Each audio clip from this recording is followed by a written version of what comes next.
Bueno, buenas tardes. Hoy la idea es comenzar a, a ver un tema importante que es el diseño de alcantarillas.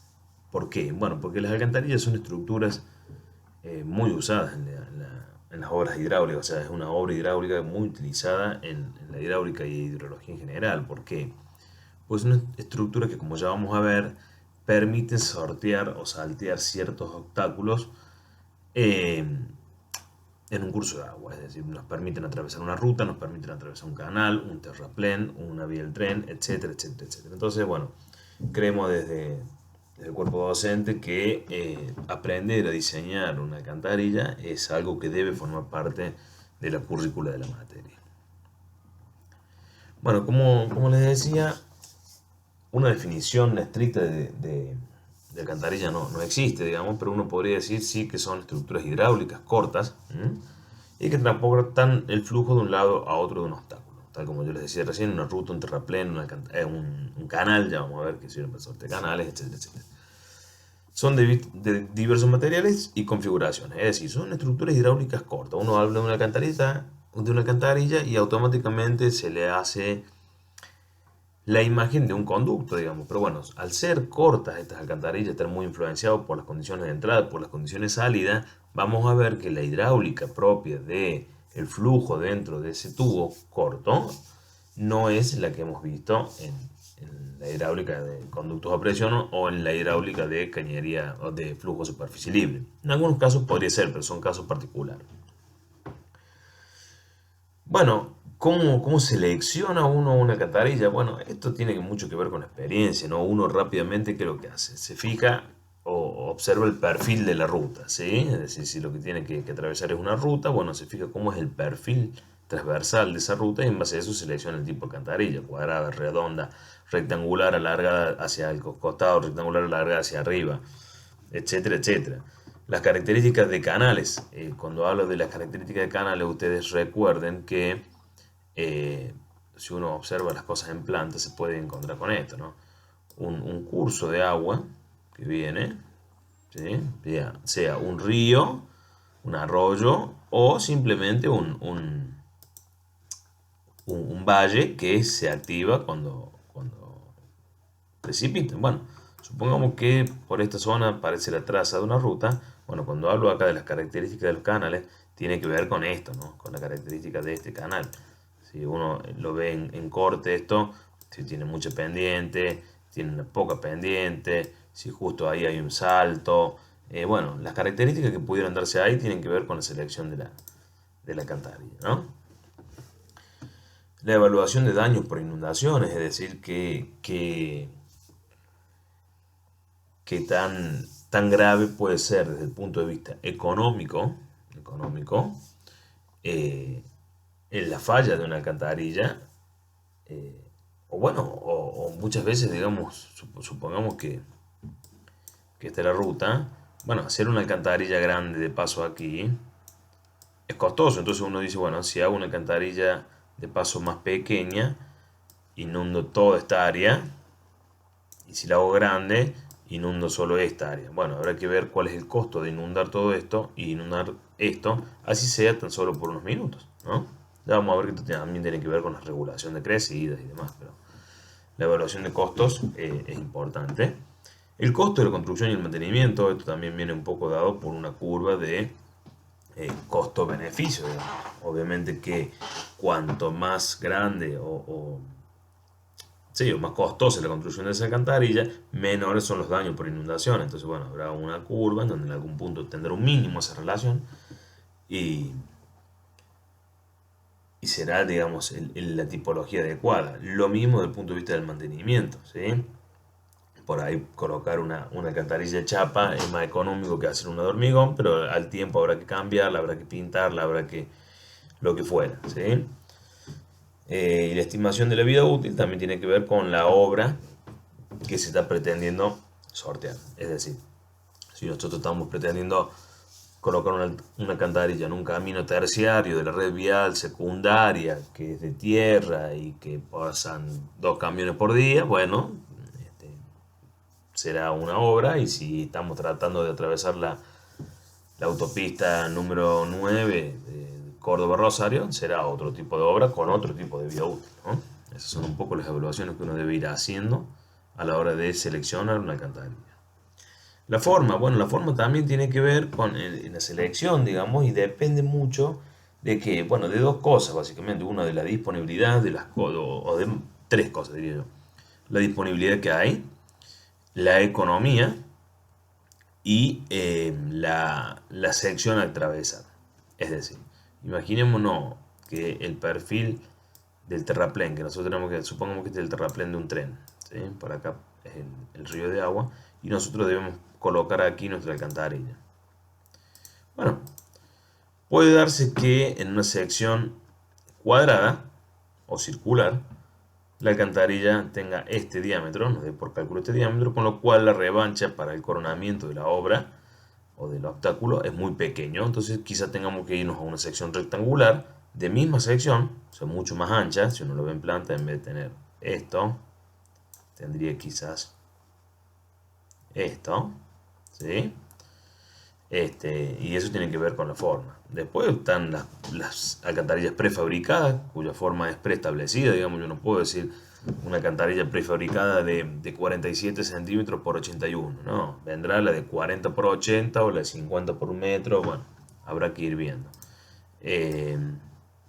Y también tiene que ver la eficiencia hidráulica, digamos. Hay alcantarillas que son más eficientes desde el punto de vista hidráulico que otras. Entonces, bueno, todas estas consideraciones entran dentro de la evaluación de análisis de costos de beneficios, y uno busca la forma óptima, la técnica de construcción óptima, el material óptimo, etcétera, etcétera, etcétera.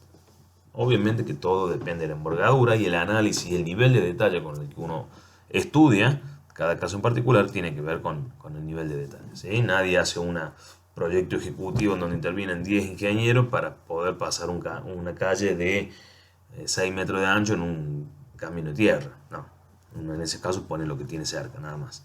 Pero sí, si uno tiene que hacer una alcantarilla un poco más compleja, más cara, y que los riesgos son más grandes, bueno, tampoco es que van a trabajar 10 ingenieros al respecto, pero sí uno puede hacer un análisis un poquito más detallado. Materiales, bueno, materiales hay muchos, y hoy prácticamente no hay materiales que no resistan las solicitaciones, pero bueno, está un poco en eso, ¿no? La resistencia estructural es uno de los factores que definen el tipo de material, la rugosidad hidráulica y la durabilidad y resistencia a la corrosión o a la abrasión. Esto es un punto estructural, un punto de vista estructural meramente. Esto tiene que ver con la eficiencia hidráulica, si la rugosidad de esta chapa canalada no es la misma por ahí que la del cemento lisado que hay adentro, o si fuera un hormigón visto. Y la durabilidad y la resistencia a la corrosión también dependerá del material, ¿sí? Hoy básicamente son tres los materiales más utilizados, que son el hormigón armado, la chapa corrugada y el acero corrugado. Hoy las chapas también vienen zincadas, como están viendo aquí, para darle un poquito más de durabilidad, distintos espesores. La corrugada es para tratar de tener espesores no tan grandes y tener un poquito de inercia y un poquito de resistencia estructural. Son básicamente los tres tipos más utilizados. En la antigüedad ustedes van a ver algunas alcantarillas viejas, sobre todo en los ferrocarriles y demás, que están hechas de ladrillo o cosas por el estilo. Hoy eso prácticamente no se utiliza, ¿sí? Bueno, acá habla de algún tipo de revestimiento que puede darse a las alcantarillas, pero en general hoy utilizan estos tipos, y ya sea el hormigón armado prefabricado o el hormigón armado in situ, dependiendo de los requerimientos y necesidades y el análisis de costos. Bueno, las entradas o salidas de las alcantarillas también son, digamos, otro punto a evaluar. Ya vamos a ver más adelante que la entrada puede ser un condicionante hidráulico muy importante desde el punto de vista de la eficiencia del transporte. Y a su vez, digamos, bueno, hay distintos tipos de entradas y salidas que se adaptan más o menos a las condiciones estructurales del propio alrededor, en cuanto al terreno estoy hablando, ¿no? Estas pueden ser prefabricadas o instaladas in situ, digamos. Por ejemplo, la misma alcantarilla puede continuar. Supongamos que uno está haciendo una alcantarilla para sortear un terraplén de 10 metros, bueno, la hace de 11, medio metro más para cada lado, y esa es una de las entradas de las alcantarillas. Muros o muros de hormigón moldeados en el lugar, ¿sí? Como pueden ser estos de aquí o estos de aquí, ¿sí? Que tienen que ver, estos mismos que se conocen como cabezales, estos mismos cabezales eh, también pueden ser prefabricados, ¿m? Pueden ser extremos de alcantarilla cortados, ¿sí? Que se ajustan al pendiente, como esto que están viendo aquí. Bueno, todo esto hace a que, primero, un punto de vista estructural, digamos, una alcantarilla que tiene un cabezal o una serie, supongamos una alcantarilla que tiene 3 tubos, 4 tubos que están vinculados por cabezales, bueno, tienen una uniformidad estructural mucho más grande que si no lo tuviesen. Y por otro lado, los cabezales generan una orientación preferencial de la línea corriente del flujo, lo que pueden hacer más eficiente, digamos, esa pérdida localizada que se puede generar aquí en la entrada, ¿no? Este, bueno, son todas consideraciones que tienen que ver un poco no solamente con la estética de la alcantarilla, sino con la estructura y con la hidráulica. Como aquí yo les mencionaba recién, la capacidad hidráulica en la alcantarilla puede mejorarse mucho con la selección adecuada. Una transición gradual va a disminuir las pérdidas, bordes biselados, entradas cónicas, ¿sí? Con inclinaciones laterales, entradas deprimidas, esto tiene que ver con el fondo. Ya vamos a ver algunos ejemplitos, a ver si están aquí. Aquí tampoco lo que yo decía. Esto, digamos, es un tipo de entrada en donde las líneas flujo pueden llegar a ser prácticamente perpendiculares al flujo en algunos casos. Entonces uno puede tratar de hacer estas entradas en cono, ya sea en planta como en corte, ¿sí? Fíjense como tienen aquí, ¿no? También en sección cónica, eso hace que las líneas corrientes sean mucho más suaves a la hora de ingresar ya dentro de la alcantarilla. A su vez, este entrado visto en corte también puede darse una rampa de acceso, haciendo que se genere un flujo crítico ahí. Bueno, todas esas cositas mejoran la eficiencia en la entrada de la alcantarilla y hacen que hidráulicamente sean más eficientes, ¿sí? Bien, tema que la teoría hidráulica de la alcantarilla es muy compleja y de hecho, digamos, sí, uno pudiera hacer un modelo tridimensional del flujo dentro de una alcantarilla y sería extremadamente costoso desde el punto de vista computacional y desde el punto de vista del desarrollo para obtener valores que quizás no sean tan necesarios, digamos. De hecho, la hidráulica de cada alcantarilla varía alcantarilla a alcantarilla, dependiendo de las condiciones de entrada, dependiendo de las condiciones de salida, dependiendo de la forma de la entrada, dependiendo de la forma de la salida, del largo, de la rugosidad del material, etcétera, etcétera, etcétera. La hidráulica se ve afectada si las condiciones son llenas, completas, parcialmente llenas o vacías, dependiendo de las características del tubo, las características de la entrada, la salida, etcétera, etcétera. O sea, la hidráulica tiene muchísimos factores y vamos a ver que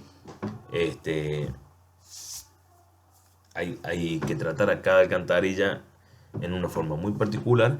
Incluso una vez definida la alcantarilla habrá que evaluar cómo se comporta esa alcantarilla para distintos escenarios, ya que también puede modificarse la forma en que trabaja la propia hidráulica, ¿no? Bueno, esto es un poco lo que hablamos recién. Flujo lleno, flujo de presión, ¿sí? Bueno, eso es cuando una alcantarilla se comporta de esta forma, ¿sí? Se encuentra completamente llena y, bueno, y está sometida a una presión, ¿sí? Para eso tiene que haber una carga de agua arriba de la alcantarilla y a su vez la misma entrada debe permitir que el flujo dentro de la alcantarilla sea a presión. Entonces, independientemente de la causa, se ven influenciados por las condiciones de agua arriba y agua abajo.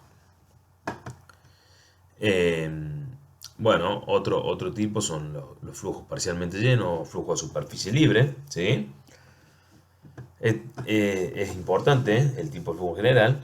Para definirlo se debe partir de una sección conocida, un punto de control, ¿sí? Una condición muy especial es cuando la cañería se encuentra casi llena y sin presión, ¿sí? Que sería el caso que están viendo aquí, en donde el tratamiento es igual al del flujo de superficie libre. ¿Por qué? Bueno, se da aquí esto. Fíjense, tenemos una carga aguas arriba, es decir, que la entrada se encuentra totalmente sumergida, pero dentro de la cañería el flujo se encuentra sin presión. Bueno, eso se da porque el flujo dentro de la cañería, ya vamos a ver, pero está condicionado fuertemente por la entrada. Entonces se genera un tirante crítico aquí y lo que se establece adentro es un flujo gradualmente variado a superficie libre como el que todos nosotros ya conocemos, ¿sí?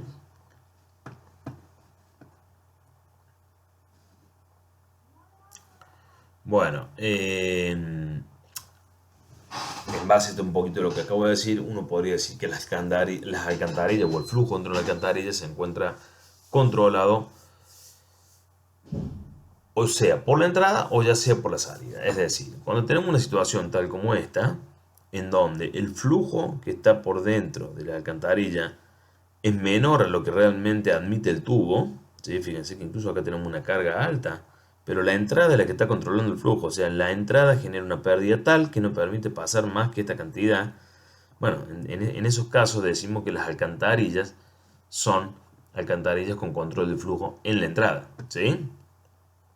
Aquí la rugosidad, las condiciones de aguas abajo, la longitud, la pendiente prácticamente no tienen influencia sobre el flujo, sino sí lo que sucede aquí en la entrada. Contrariamente a eso, tenemos aquellas alcantarillas que funcionan como control de flujo en la salida.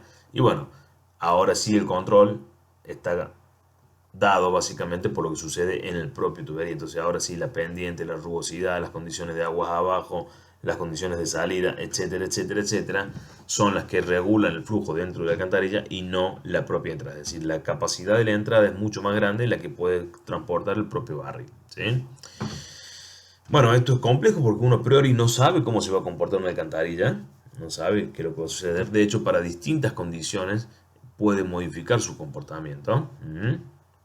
Supongamos que el nivel de agua fuese por aquí, entonces, bueno, probablemente para ese caudal la entrada admita una capacidad mayor y, bueno, ¿qué es lo que sucede que adentro? Sí va a estar controlado por la propia característica del barril, ¿sí? Fíjense, acá están los factores que influyen sobre la performance o las características de la alcantarilla. Fíjense, inlet control, outlet control, control de entrada y control de salida. Fíjense, el head water elevation, que es la carga que tenemos agua arriba, influye en ambos casos. El área de la entrada influye en ambos casos. La forma de la entrada influye en ambos casos. Y fíjense, todo esto que está aquí solo tiene que ver con el control de flujo en la salida, como la rugosidad, el área o la sección del conducto, la forma del conducto, la longitud y la pendiente, prácticamente no influyen en los controles de flujo en la entrada, ¿sí?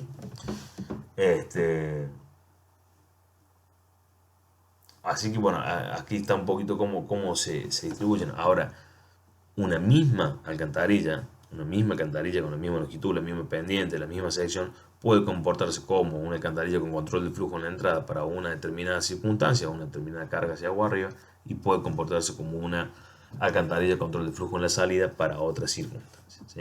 A priori uno no lo sabe a ciencia cierta. Bueno, esto es un poco lo que yo les decía, ¿sí? Cómo se comporta una alcantarilla. Aquí tenemos dos curvas, una alcantarilla con control de flujo en la entrada y una alcantarilla con control de flujo en la salida. Fíjense, a medida que se aumenta el head water elevation o la carga hacia aguas arriba, aumenta el caudal de descarga. En alcantarillas con flujo en la entrada, esto hace así, aumenta poco, se genera un punto de inflexión y luego, por más que aumente la altura, tiende a un caudal de equilibrio a partir del cual, digamos, lo único que vamos a lograr es, bueno, les decía que en ambos casos, digamos, hay un valor de caudal, digamos, máximo a partir del cual, más allá que la carga de aguas arriba siga aumentando, la erogación por esa alcantarilla va a disminuir, ¿sí? Pero bueno, hay instancias en donde para una misma altura aguas arriba, la descarga es más eficiente para controlar el flujo en la entrada que en la propia salida.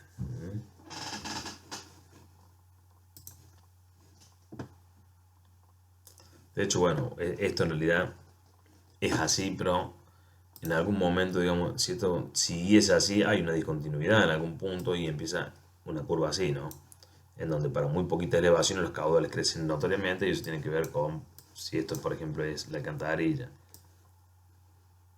este es el terraplén, bueno, empieza a aumentar, aumentar, aumentar, en algún punto llegamos aquí, ¿sí? Por más que aumente el caudal de la salida, sigue siendo el mismo, sigue aumentando la altura hasta que por ahí pasa por encima de la ruta, del obstáculo, y esto se transforma ahora en una alcantarilla combinada con un vertedero, y para muy pequeñas sobreelevaciones, es decir, a partir de aquí, muy pequeñas diferencias en la carga, los caudales crecen inmensamente porque, bueno, esto trabaja como vertedero, ¿no?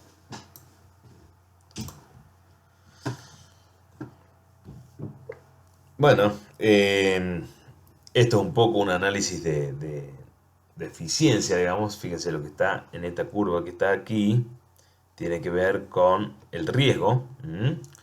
A medida que el área o la sección de la alcantarilla disminuye, los riesgos aumentan. Aumentan los riesgos económicos, de vida, lo que fuera, aumenta. Y a medida que el área aumenta para allá, disminuyen estos riesgos, ¿no? Luego tenemos esto que está aquí, que es el costo propio de la alcantarilla. A medida que aumenta el área de la alcantarilla, linealmente aumenta el costo. Si uno suma estas dos curvas ordenadas, ordenadas, digamos, yo sumo este punto más este punto, obtengo este. Y bueno, esta curva que vincula a los costos producto de los riesgos y a los costos producto de la construcción, tiene en algún lado un mínimo, y ese mínimo, según dice la teoría, debería coincidir con el área óptima. ¿Sí? El tema, bueno, es cómo evalúa uno estos riesgos, ¿no? Eso dependerá de cada caso en particular. Bueno, la ubicación o sitio de la alcantarilla, lo ideal es colocarlo siempre sobre la cama del canal, es decir, viene el curso de agua, digamos, uno trata de ubicarlo sobre el propio curso de agua. Digamos. Es difícil que se tope con una situación de este tipo, justo donde uno está atravesando la ruta, porque incluso cuando uno atraviesa o diseña una ruta o un terraplén o lo que fuera, trata de buscar cortar la sección o los cursos de agua sobre su lado más corto, digamos, trata de no agarrar estas curvas o meandros, ¿no? Pero bueno, lo ideal es tratar de ubicarlo sobre la cama existente, minimizar, ¿sí?, los costos asociados a la excavación, etcétera, etcétera. En los ríos sinuosos se pueden acomodar más de una alcantarilla, ¿sí? Como este es el caso. Si tenemos este caso, bueno, habrá que rectificar ese tramo, que va a ser. Lo único que tiene que tratar uno es de evaluar dos cosas, que la entrada trate de no ser de esta forma, digamos, uno puede rectificar este tramo, y que la restitución, sobre todas las cosas, sea muy similar a lo que antes se daba, justamente para evitar que haya daños hacia aguas abajo.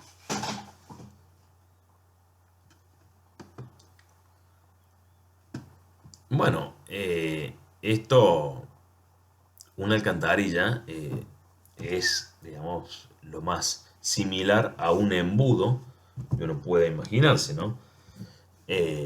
Imagínense que viene toda la red de drenaje por una llanura de inundación, y de pronto se cuenta con una única posibilidad de atravesar un obstáculo. Bueno, eso genera o tiene su costo, digamos. Entonces, para predecir el efecto es necesario la adquisición de los siguientes datos.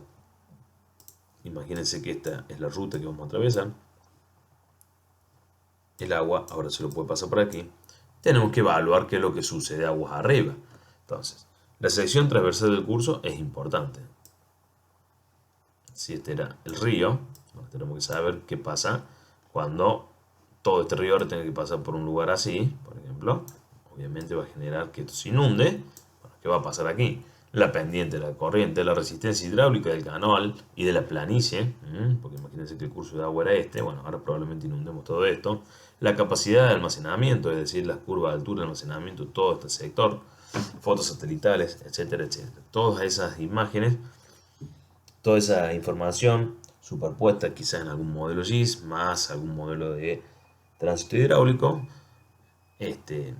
nos permite resolver, digamos, cuál va a ser el área de inundación estimada y cuál va a ser el tiempo de permanencia para distintos eventos.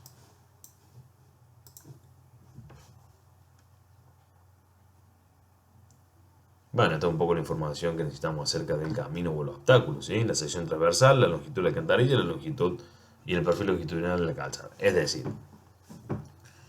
este es el canal, ¿sí? Bueno, esto hay que tratar de que no sea así, ¿no? Porque lo único que hace es alargar la alcantarilla innecesariamente. Uno tiene que tratar de que los cruces sean perpendiculares. Pero ¿qué necesitamos? La sección transversal de la alcantarilla, esto que ustedes están viendo aquí, la longitud de la alcantarilla, esto que ustedes están viendo aquí, y el perfil longitudinal de la calzada, es decir, esto que ustedes están viendo aquí. ¿Por qué? Bueno, porque esta es la información que nos va a permitir dimensionar la alcantarilla para los distintos niveles de inundación, ¿sí? A medida que esto vaya aumentando, nos va a ir dando cómo se va comportando la curva de altura caudal. Y una vez que esto llegue al nivel de coronamiento, bueno, tenemos que poder conocer cuál es el ancho de ese vertedero, ¿sí? Para poder calcular este overtopping, a dar aquí arriba como si fuese un vertedero. Es decir, una vez que se ha llegado al coronamiento, lo que vamos a tener que considerar es a la ruta o el obstáculo como un vertedero de cresta gruesa.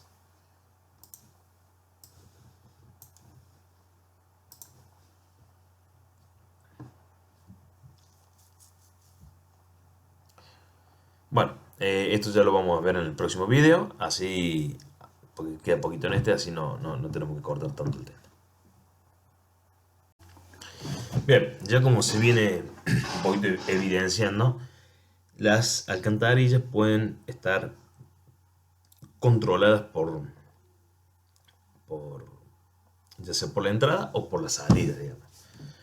Entonces se llaman tipo de control de flujo. ¿Quién controla el flujo dentro de la alcantarilla o en la alcantarilla? Llámese la alcantarilla en todo su conjunto, no el barril o el caño. Entonces, uno podría decir en forma muy generalizada que las alcantarillas pueden ser de control del flujo en la entrada o control del flujo en la salida. El control del flujo en la entrada tiene un flujo superficial de alta velocidad categorizado como supercrítico, ¿sí? Para el flujo supercrítico, la sección de control se encuentra en el extremo superior de la alcantarilla, es decir, en la entrada. Es decir, en la alcantarilla, si esta es la alcantarilla, bueno, debe darse el flujo crítico aquí, ¿sí? Y a partir de ahí se da el flujo supercrítico, que es controlado, digamos, de aguas arriba hacia aguas abajo. Por lo tanto, el control viene dado acá, ¿no? En la entrada de la alcantarilla. A ver, vamos a tratar de dibujar un chiquitito mejor. Si esta es la alcantarilla, el flujo está controlado por la entrada, entonces no importa cuál es el nivel aquí, aquí se tiene un tirante crítico, bueno, y se supone que esto es un flujo gradualmente variado, pero aquí se da el tirante crítico ahí, o un poquito más abajo, digamos, pero se da el tirante crítico ahí, a partir del cual se controla el flujo. El control del flujo en la salida tendrá un flujo relativamente profundo y de menor velocidad, conocido como el flujo supercrítico, ¿sí? La profundidad del agua en la cola o a la salida, tailwater elevation, es la profundidad crítica en la salida de la alcantarilla o la profundidad del canal aguas abajo. Es decir, pueden darse varias situaciones. Si esta es la alcantarilla, el control del flujo está en la salida, bueno, se dice que aquí eventualmente existe flujo subcrítico y el flujo y el tirante crítico, digamos, puede darse aquí como tirante crítico. Esa es la condición que puede existir a la salida por el cual se controla, es decir, de aquí para abajo se puede tener un régimen supercrítico y de aquí para arriba un subcrítico. Por lo tanto, esto es controlado desde aguas abajo hacia aguas arriba, o bien aquí se puede tener un nivel de agua y ese es el nivel de agua que controla el flujo hacia aguas arriba, ¿sí? Por ende, el flujo dentro de la alcantarilla es subcrítico y todo lo que allí sucede es controlado por el propio barril y las condiciones de aguas abajo. Por eso influye la pendiente, la rugosidad, la condición de aguas abajo, la longitud, etcétera, etcétera. Control de flujo en la entrada. Bueno, estos son, digamos, 4 casos típicos, o 4 casos más comunes, más allá de que haya algunos más comunes que otros, digamos. En el caso A, que está aquí, el flujo pasa por el tirante crítico en la entrada, ¿sí? Se hace supercrítico y finalmente tiene un tirante normal, supercrítico, digamos, allí un poco más lejos, pero muchas veces sin siquiera desarrollarse, ¿no? Es uno de los típicos casos. El caso B, en la salida se encuentra sumergida, ¿sí? La salida se encuentra sumergida, pero no controla el flujo. Es decir, nuevamente, después de la entrada se da el flujo supercrítico, es decir, tenemos un tirante crítico aquí, se genera un flujo supercrítico y luego un resalto hidráulico dentro de la propia alcantarilla, producto de que la salida se encuentra ahogada. Pero nuevamente lo que está pasando aquí, o el caudal que está entrando aquí, al tener régimen supercrítico, no se entera de lo que está pasando en esta zona, ¿no? Entonces, nuevamente, la erogación viene dada o está regulada por la entrada de esa alcantarilla. El flujo, el caso C, perdón, es el más típico de todos. Usted tiene una entrada ahogada, digamos, uno básicamente lo que define es esto, ¿no? Esta altura, el nivel de inundación es el admisible. Para esa altura se tiene una erogación, se da un tirante crítico aquí y se da una descarga no ahogada a la salida, es lo que habitualmente sucede. Y otra situación un poquito más, menos común, pero que también existe, es cuando se tiene la entrada ahogada y la salida ahogada, ¿sí? Se tiene la entrada ahogada, se da el tirante crítico, un flujo supercrítico, un resalto hidráulico, producto de salida ahogada. De nuevo, hay flujo supercrítico aquí, por lo tanto todas las condiciones de aguas abajo no se propagan hacia aguas arriba. Y se tiene, sí, en algunos casos, o hay que tratar de hacerlo, digamos, es un drenaje medio para que permita la entrada de aire. Fíjense que aquí está la salida ahogada, aquí está la salida ahogada y aquí hay un desprendimiento de lámina. Por lo tanto, si no tiene una entrada de aire, aquí se pueden generar presiones negativas. Estos son los 4 casos más comunes de control de flujo en la entrada. Factores que influyen. Bueno, el control depende solamente de la cara agua arriba y la configuración de la entrada, por ende, va a afectar en forma directa el rendimiento de esa alcantarilla.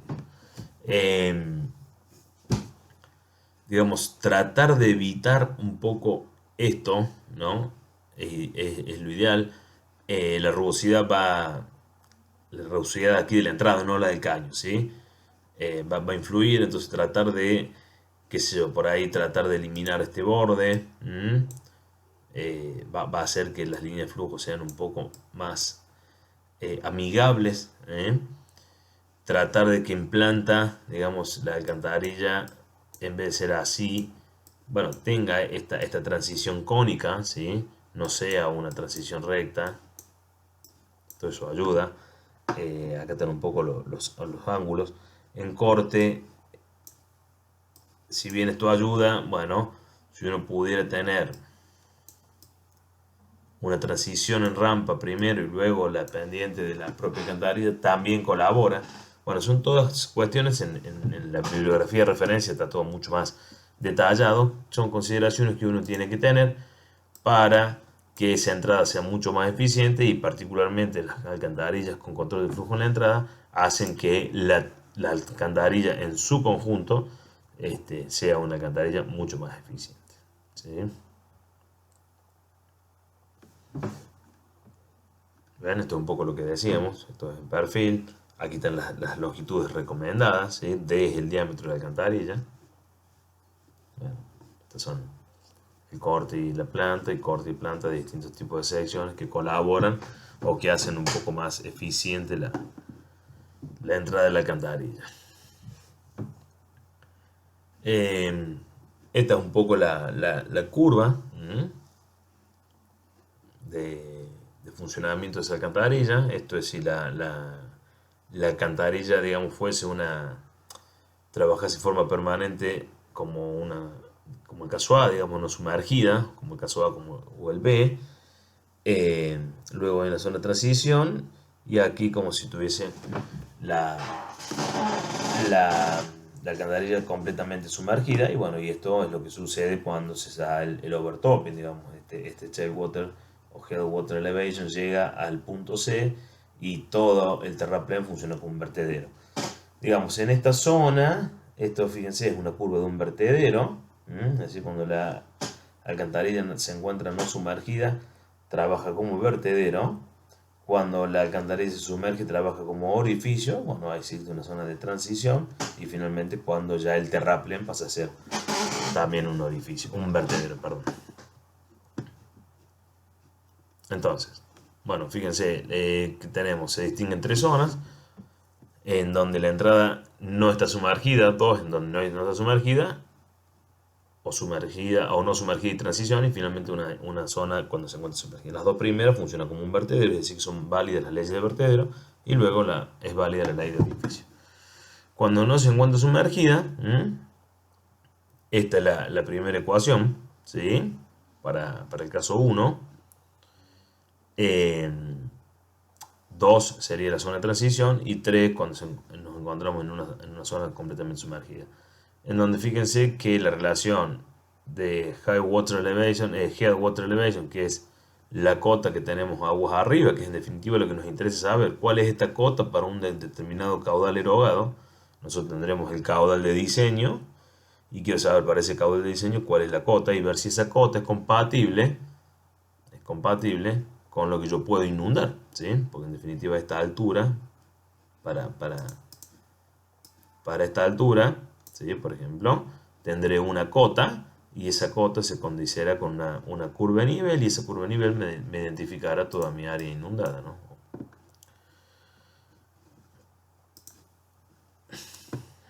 En donde, bueno, fíjense que aparece un parámetro K, un parámetro N, el HC es el tirante crítico, la es el área de la sección completamente, o del barril completo, un K sub U, que es una constante, fíjense. Perdón, el K sub U tiene que ver con el sistema de unidades utilizado, ¿sí? 1,811 si es el sistema inglés, y 1 si es el sistema internacional, y 1 si es el sistema inglés. Es decir, es para acomodar un poquito las unidades. Fíjense que acá en qué tienen que estar todas las unidades, ¿no? Y dependiendo de eso, el sistema, el coeficiente que uno utiliza. El S, que es la pendiente del barril, etcétera, etcétera. Bueno, están todos los parámetros aquí. Lo único que tiene que hacer uno es ir modificando estos parámetros para obtener distintas alturas que deben ser o no compatibles. En base a estas ecuaciones, digamos, se forman los famosos monogramas de cálculo, que son los que se encuentran en el apéndice A del manual, que está como bibliografía de referencia. Esto si estamos en una zona de transición, y aquí si estamos en una zona o en la zona ya sumergida de la entrada, es decir, se comporta como un orificio, y bueno, la expresión es distinta, ¿no? Una expresión cuadrática. Bueno, fíjense que está K sub U, K, I, bueno, son todas constantes que aparecen en la tabla 9, dice aquí. Esa tabla es esta que está aquí, que en base a la forma y el material, y como son las entradas, ¿sí? Aparecen los distintos coeficientes K, M, C e I de cada una de las alcantarillas. Entonces, bueno, uno cuando diseña también dice, bueno, voy a hacer un cajón rectangular con las entradas biseladas a 30 grados, bueno, sin inclinación es decir, no tiene flapper. Bueno, uno decide cómo lo va a construir y en base a eso adopta estos coeficientes. Y acá está el número de monogramas si uno quiere utilizar. Ya vamos a ver lo que son los monogramas.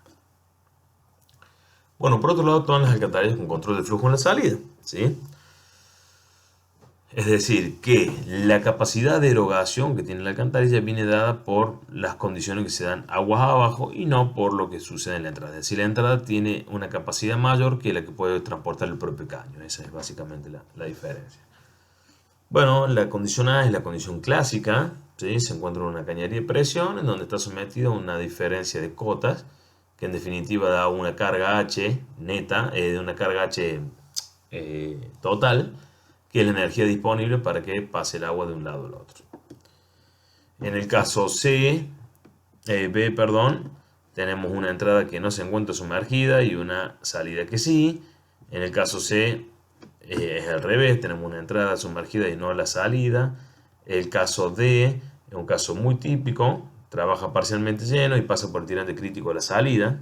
Está full, ¿dónde está el D? Perdón, está full aquí, luego se produce el desprendimiento, pasando por el crítico aquí recién en la salida, por lo que todo el flujo agua arriba de la salida es subcrítico y es controlado por esta condición. Y el E trabaja parcialmente lleno, dándose a la salida una condición de aguas abajo superior al tirante crítico. ¿Sí? Bueno, fíjense, para cada caso se da la definición del H, ¿no? Porque fíjense que digamos, está todo en función del HS, este H que está aquí, es, digamos, la que define la expresión de la alcantarilla. Bueno, en definitiva, nosotros qué podemos decir? Que, o sea, ¿qué debemos considerar? Bueno, debemos considerar todas las pérdidas que se producen en esta hidráulica, ¿no? Y para eso necesitamos calcular las pérdidas de energía totales. Y las pérdidas de energía totales es la sumatoria de todas las pérdidas que hay.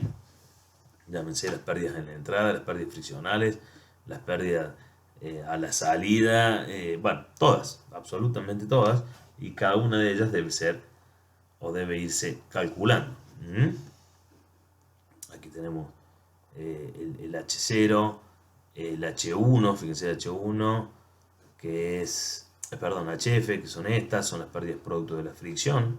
Esta es la línea pisométrica o la línea de energía.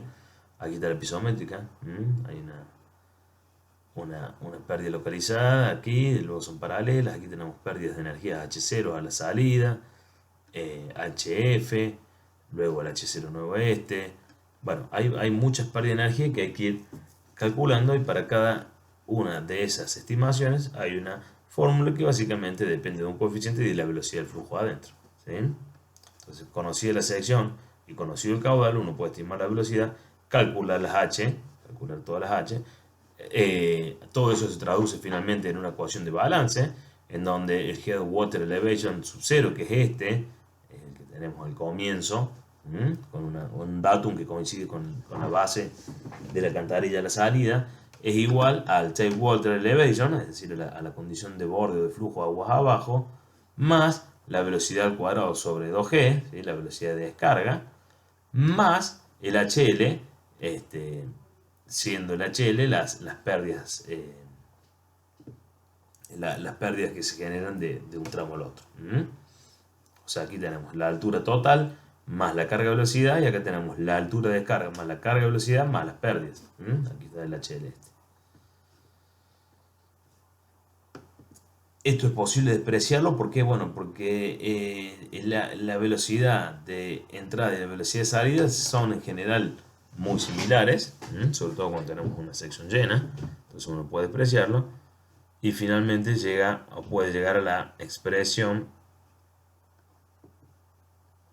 esta que está aquí, esta que está aquí, y H, este H de aquí, se resuelve a partir de los monogramas, digamos, o a partir de algún proceso iterativo, y son las ecuaciones que hoy están a bordo del software para el cálculo de alcantarillas H y 8, que bueno, van a verlo en la parte práctica. Fíjense, bueno, acá están las rugosidades, ¿sí? Los valores de Manning y las referencias. Acá están los coeficientes K, que son todos los coeficientes que nosotros necesitamos para meternos en esta ecuación, donde indirectamente está metido ¿quién? El radio hidráulico, ¿sí? El radio hidráulico, eso sí, no se encuentra totalmente lleno, y la velocidad, el n de Manning, la longitud. En definitiva, están todos los parámetros metidos aquí que afectan a la altura aguas arriba. Bueno, fíjense cómo determinan el HW, que en definitiva lo que nos interesa saber, ¿no? El HW este. Si la salida está totalmente sumergida, el HW aquí es igual a la altura de la salida más la energía total menos la longitud por la pendiente sub 0, que es el delta Z este que tenemos aquí. El tail water elevation más la velocidad más el H. Eso es igual al HW. Si la salida no está sumergida, se determina la capacidad de carga resolviendo el flujo gradualmente variado, ¿sí? Tenemos una salida acá, en algún lado se desprende, ¿sí? Probablemente esto se dé por el tirante crítico aquí, después lo vemos en este caso, o se dé con una condición de flujo dada, ¿sí? Por ejemplo, nosotros determinamos que el tirante normal en el canal aguas abajo es este. Bueno, este será el nivel de salida. A partir de aquí se resuelve el flujo gradualmente variado hacia aguas arriba.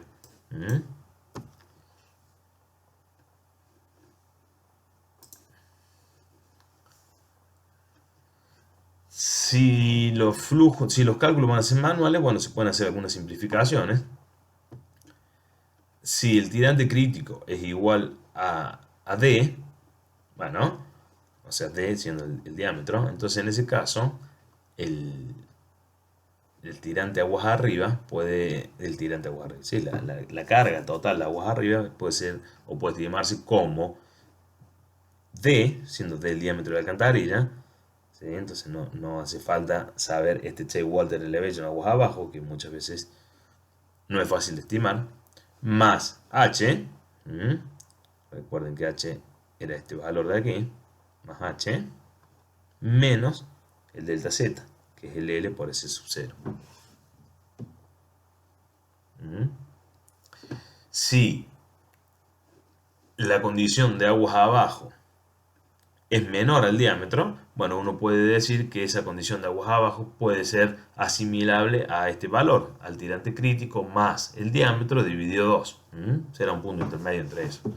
Y entonces ahora el HW es TW, siendo TW esto. Y el tirante crítico sabemos que es algo fácil de calcular y el diámetro es un valor conocido. Pero bueno, siempre el diámetro es una variable de diseño, digamos. Esto uno adopta un valor y se fija cómo funciona y si no hay que modificarlo.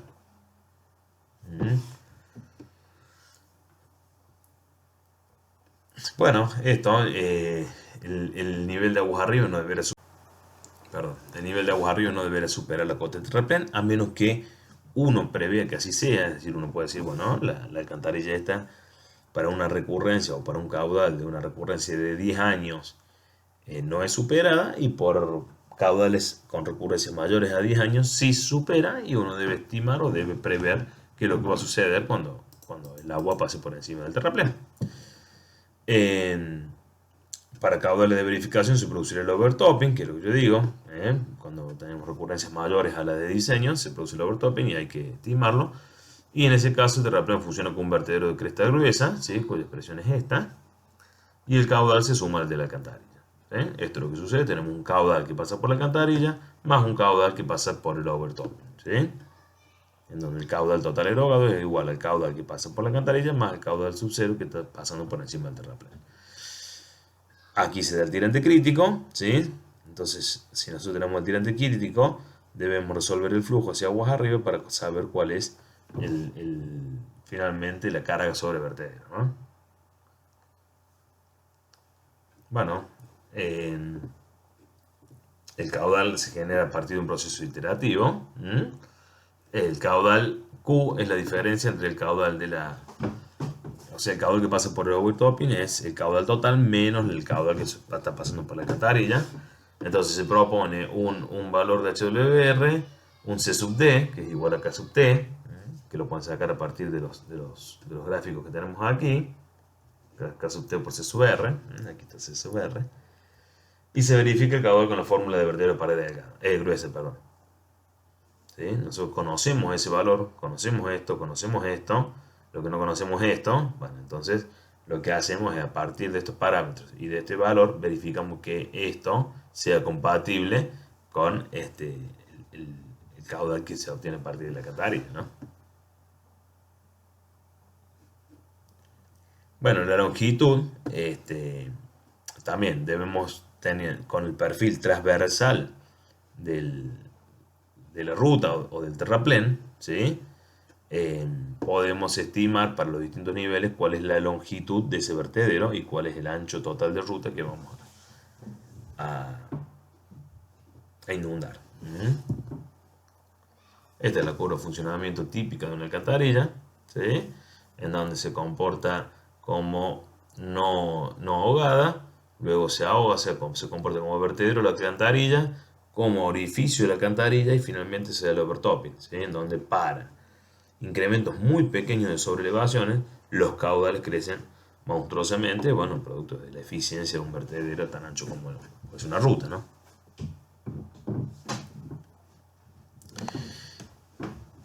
Hay que verificar siempre las velocidades admisibles a la salida de una alcantarilla para evitar cualquier tipo de procesos erosivos que haya aquí. Cuando el control de flujo en la entrada, cuando se da el control de flujo en la entrada, bueno, una de las formas es determinar la curva de remanso, ¿sí? En donde, bueno, digamos, si uno calcula el flujo gradualmente variado, supongamos que sea el tirante crítico, uno calcula el flujo gradualmente variado y sabemos que tiende al tirante normal. Si uno lo calcula, va a obtener, en el peor de los casos, el tirante normal, y si no, tendrá un tirante mayor, ¿sí? Con un tirante mayor las velocidades van a ser menores. O sea, si uno quiere ser conservador y aparte ahorrarse unas cuentas, bueno, lo que hace es suponer que a la salida de alcantarilla se da el tirante normal. Con ese caso tiene la peor condición de velocidad y verifica cualquier proceso erosivo que se pueda dar aguas abajo con la velocidad correspondiente al tirante normal. Si el control de flujo se da a la salida, bueno, ahí se pueden dar algunas situaciones, digamos, pero la peor, o sea, ¿qué condición tenemos? Primero tenemos aquellas condiciones donde el nivel de aguas abajo es mayor al diámetro, ¿sí? Entonces en tal caso tomamos como área de salida la correspondiente al diámetro total. Luego tenemos cuando el tailwater o la altura de cola, digamos, es menor al diámetro pero mayor al crítico. Bueno, tenemos ese valor que puede estimarse a partir, por ejemplo, de un tirante normal del canal aguas abajo. Con ese nivel y el diámetro del tubo vamos a obtener el área, el caudal y el área de la velocidad. Y si no, tenemos la peor de las condiciones siempre, en donde para cuando la condición de salida o de cola es menor, es menor al crítico, bueno, se da que a la salida siempre se da ese tirante crítico y se deberán verificar las velocidades a partir de ese valor, ¿sí?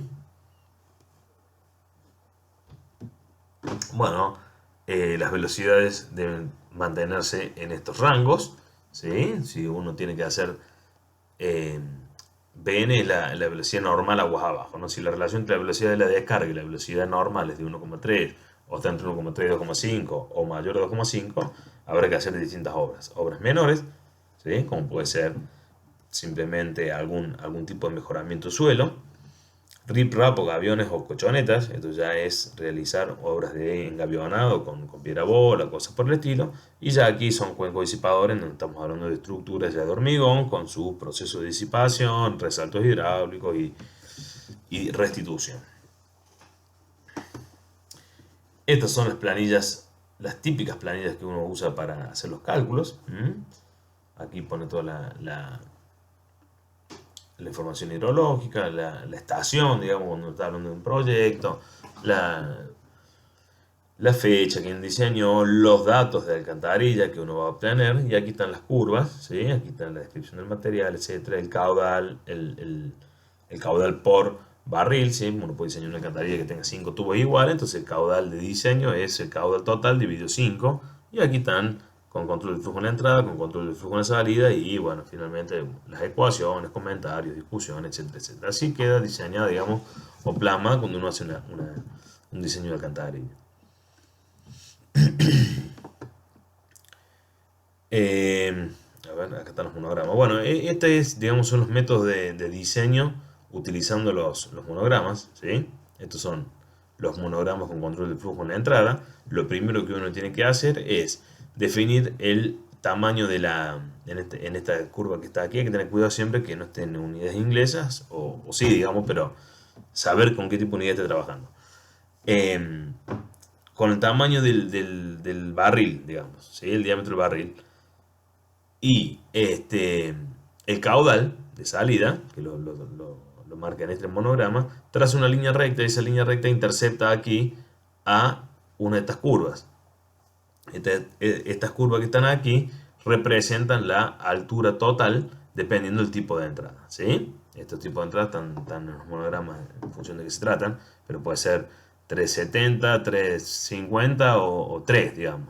Dependiendo del tipo de entrada, es la altura o la relación HW sobre diámetro que tenemos aguas arriba de la alcantarilla. El control de flujo en la salida es así. Aquí tenemos nuevamente, en este que está aquí, el tamaño de la alcantarilla, el diámetro. Luego lo que tenemos aquí es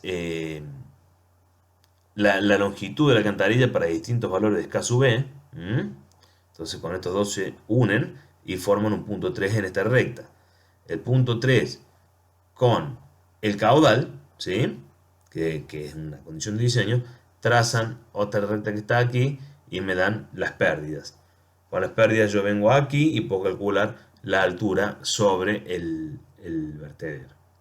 Sobre el vertedero, la altura sobre el nivel de alcantarilla, ¿sí?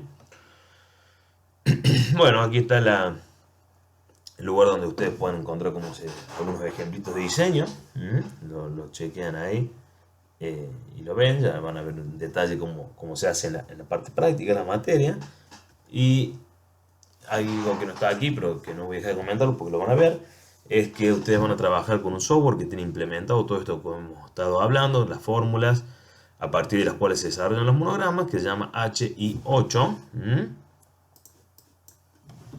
HI8 es un software libre, de licencia gratuita también, que permite realizar el cálculo de diseños y realizar el cálculo de alcantarillas para caudales de diseño, e incluso puede poner varios caudales, puede generar las curvas de funcionamiento de las alcantarillas, modificar el número de barriles, diámetro, de una forma muy didáctica, muy interactiva y muy sencilla. Así que bueno, espero que les haya sido de utilidad y nos estamos viendo en la próxima clase.